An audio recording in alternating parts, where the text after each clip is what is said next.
ابو سلام حبشی سے ایک روایت مروی ہے، فرماتے ہیں حضرت عمر بن عبدالعزیز کو معلوم ہوا کہ میں حضرت ثوبان سے حدیث حوض کوثر مرفوعاً حضور صلی اللہ علیہ وسلم تک متصل سند کے ساتھ بیان کرتا ہوں، تو انہوں نے میری زبان سے سننے کے لیے مجھے بلوایا، میں نے اس حدیث کو ان کے سامنے بیان کر دیا۔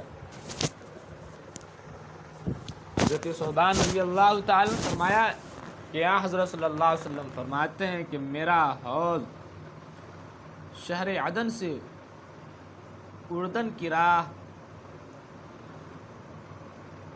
جو کہ راجدھانی ہے عمان کی، اتنا لمبا چوڑا ہوگا، اس کا پانی دودھ سے زیادہ سفید اور شہد سے زیادہ میٹھا ہوگا۔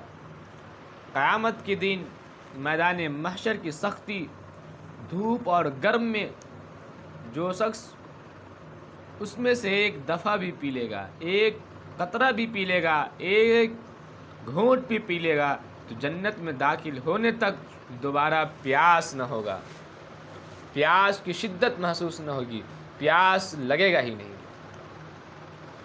اس حوض میں سب سے پہلے مہاجرین اور ایسے فقراء کو پینا نصیب ہوگا جن کے کپڑے پرانے، جن کے بال مشقت کی وجہ سے پراگندہ ہوں گے، جنہوں نے عیش و عشرت میں رہنے والی عورتوں سے شادی نہ کی ہو، جن کو مالداری اور سرداری نصیب نہ ہوئی ہو۔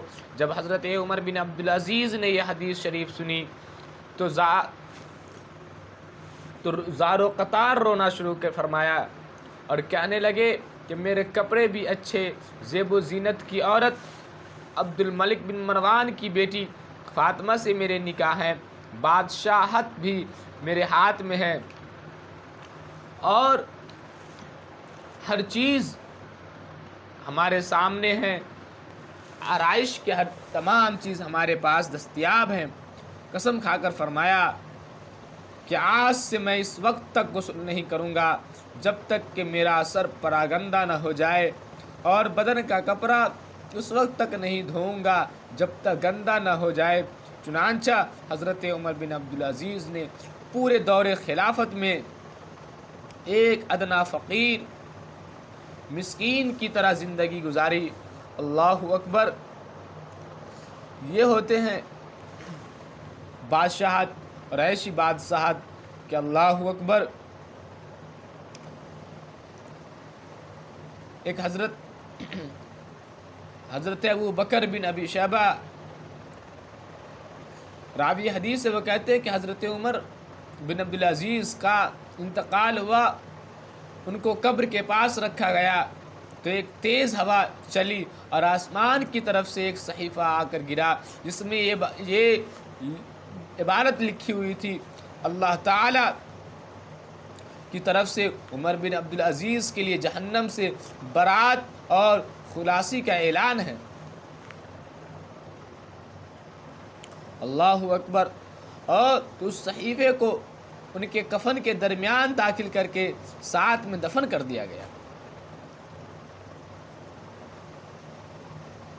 فرماتے ہیں کہ ایک چراگاہ میں بکریاں، شیر، بھیڑ ایک ساتھ چرا کرتے تھے، کبھی شیر یا بھیڑ نے بکریوں پر حملہ نہیں کیا۔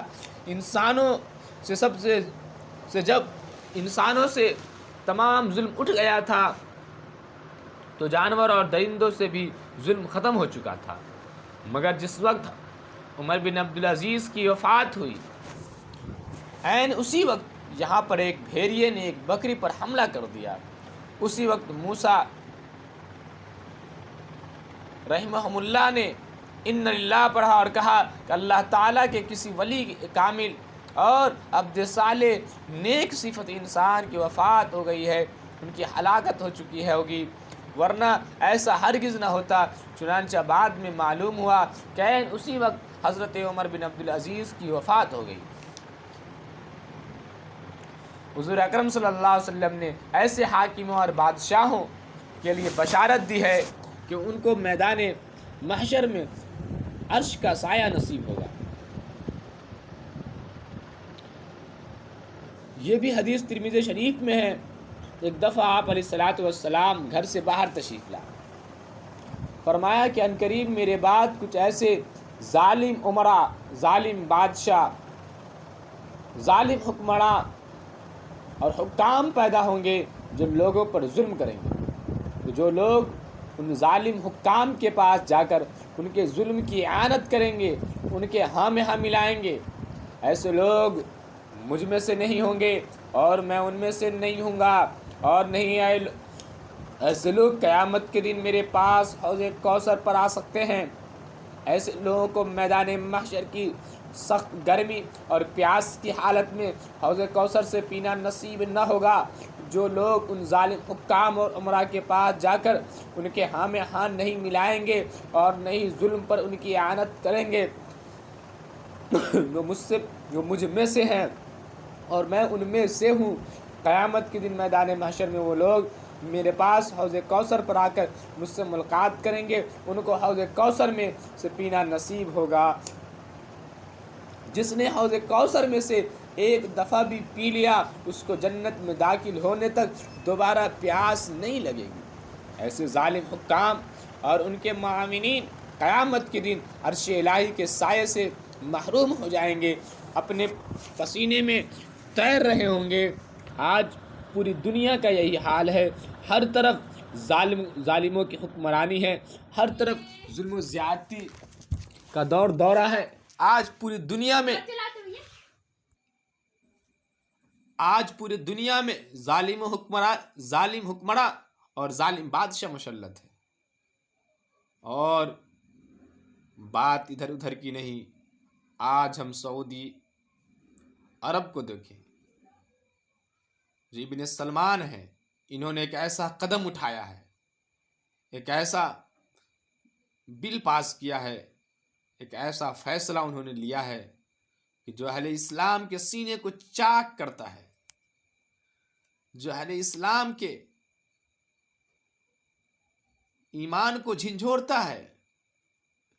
لیکن اللہ سے دعا ہے کہ اللہ اس کمینے کو، اس کمبخت اور مردود کو اس پاک سرزمین سے اس کمینے کو پاک کر دے. اس کی جلد سے جلد اللہ کوئی سبیل نکال دے کہ وہ انسان اس دنیا کو چھوڑ دے. اس انسان کے لیے یہاں رہنا مناسب معلوم نہیں ہوتا. اس نے وہ مقدس جگہ جس کا ذکر قرآن پاک میں آیا، وہ مقدس شہر جس کا ذکر قرآن پاک میں آیا، اور وہ مقدس سرزمین جس میں آقا نامدار محمد عربی صلی اللہ علیہ وسلم نے حکمرانی کی اور آخری وقت میں وہی تدفین بھی ہوئے، اس شہر میں ابن سلمان نے برائی کا اڈا کھولنے کا فیصلہ کیا ہے، سنیما ہال کھولنے کا فیصلہ کیا ہے. یقیناً ان کا فیصلہ بہت غلط ہے.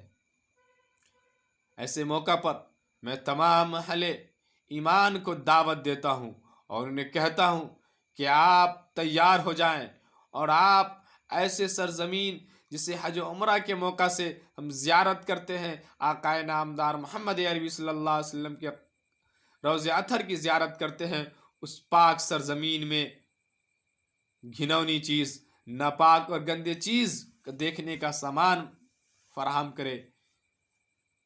ایسے لوگوں کے لیے ہم کوشش کریں اور ان کے بل کو ختم کرنے کے لیے جو بھی صورت بن سکے، جو بھی کرنا پڑے اسے کر گزرنے کی آپ ہمت پیدا کریں، حوصلہ پیدا کرنے.